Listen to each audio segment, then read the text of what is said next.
băm vào cái gì. Lúc chạy em rách nhỉ. À cũng hết đấy. Chưa kể không biết nó bị cái nào nó không đấy.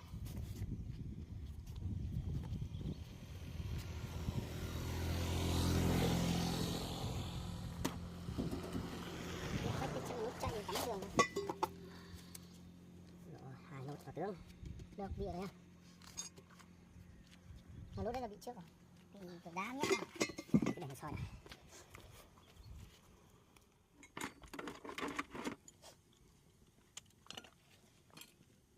Đây là cái xong đặt vào cái vết kia trước đi. Đặt cái vết kiểm tra cái vết súng nó nằm đâu, đặt vào cái vết trắng, lấy cái van đặt vào vết trắng. Cái van đây. Cái súng ở đây.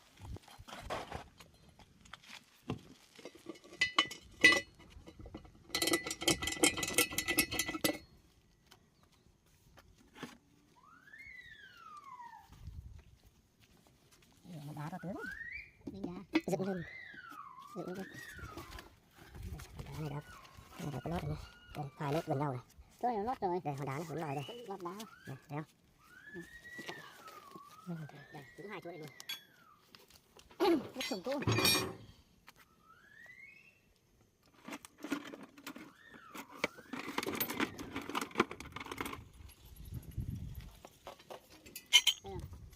Rồi. Ra đây đúng không? Ghê à.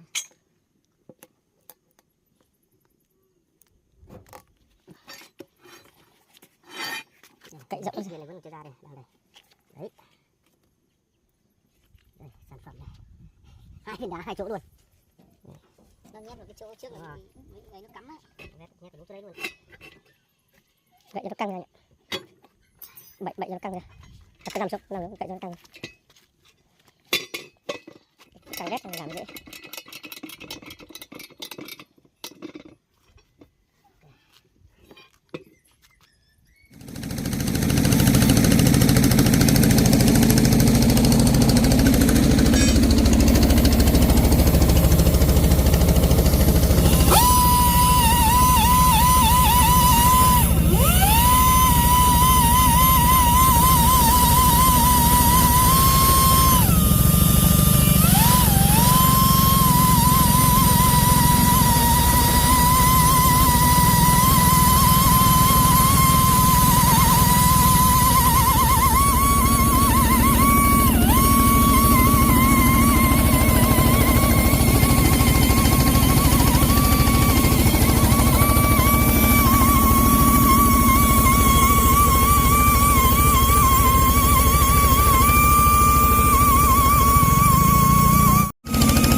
lót hết rồi.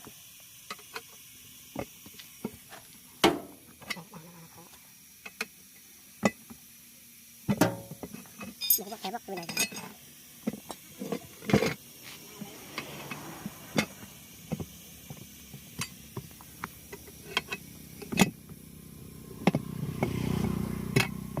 Chân này xuống.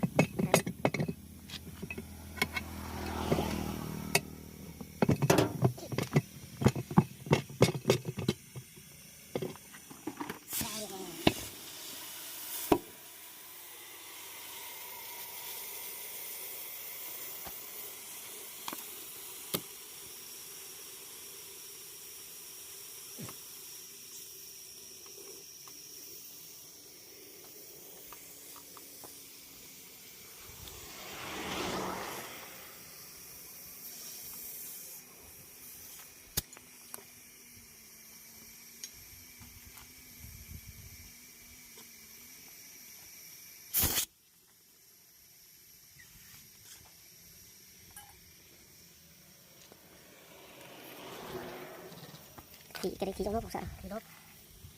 Thì đốt không có.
Nắp xịn đéo làm YouTube.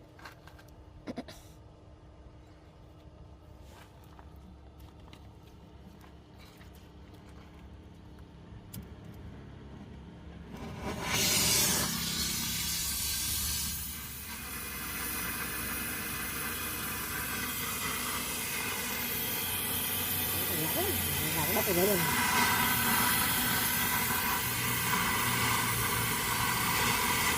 Cái dày ra, dày lắm. Đúng rồi, cái ấy vào đây à? Trước. Đó. Nó bảo hàn cái hàn đấy rồi. Nước hoa được. Mấy này nó bé hàn đâu? Nó chống ngọt lắm mà.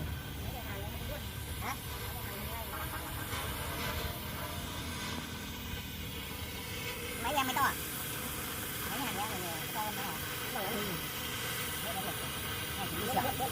Được nó khác.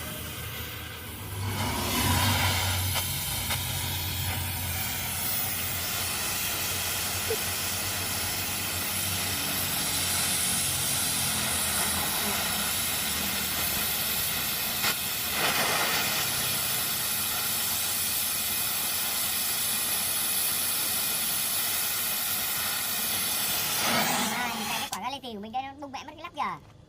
Ngăn đỡ à? Nó phải gì không nhỉ? Có tủ được không? Đây rồi. Kìa. Đây à? Em tủ được.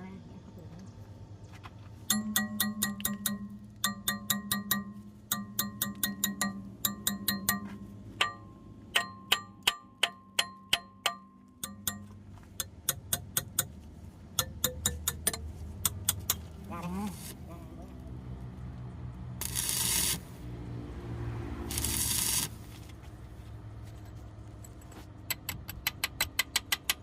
Lì lắm.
trên xuống rồi dưới lên. Nóng.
Nhít lắm.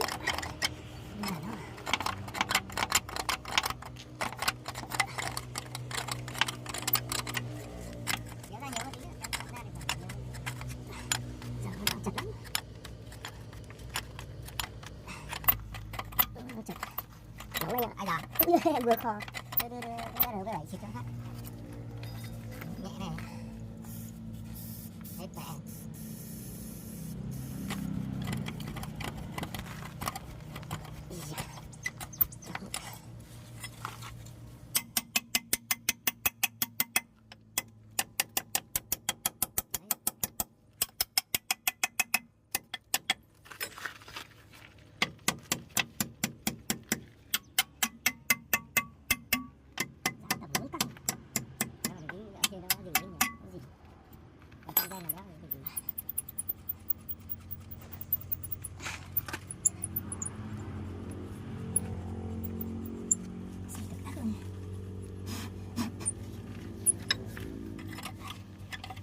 Anh cái kính này anh chấm lại phát. Chưa.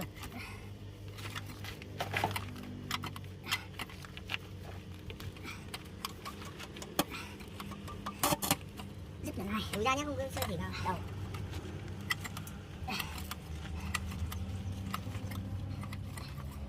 Khi nó xoay được một vòng rồi ở ra này.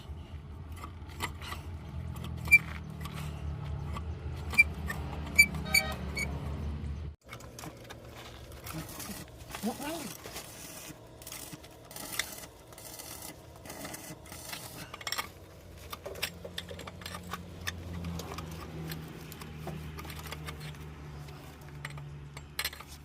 Nào đi xong đặt vào cho xong lại đổ đầu lên.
rồi nha.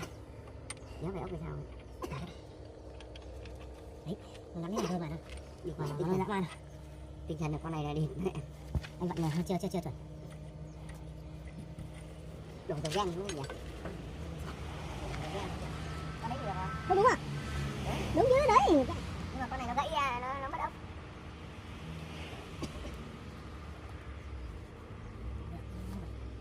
Ui, đắt đầy kìa.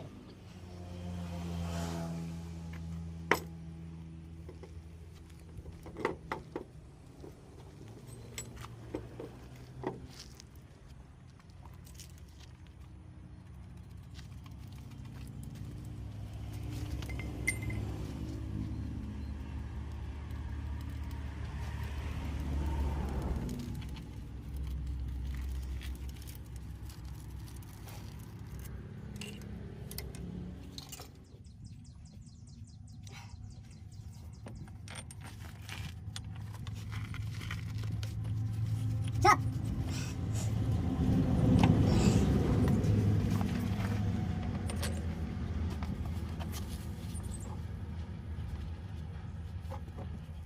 Con đấy bắt nó vào. Ok. Xuống mắt là lên hết. Đó.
kiểu